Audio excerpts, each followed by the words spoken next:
சூட்டும் பூவுக்காக நெடுங்கூந்தலாடுது. நீ வைக்கும் பொட்டுக்காக நடுநெத்தில் வாடுது. ஆத்தாடி ஒன்னத்தானே உயிர் நாடி தேடுது.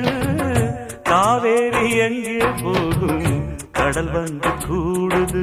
அந்திப் பொழுதில் தென்னங்கிளையில் தென்றல் கூத்தாட மையை எழுதி மஞ்சள் குருவி கையை கோத்தாட அடங்காத ஆசை கொண்டு நானும் போராட.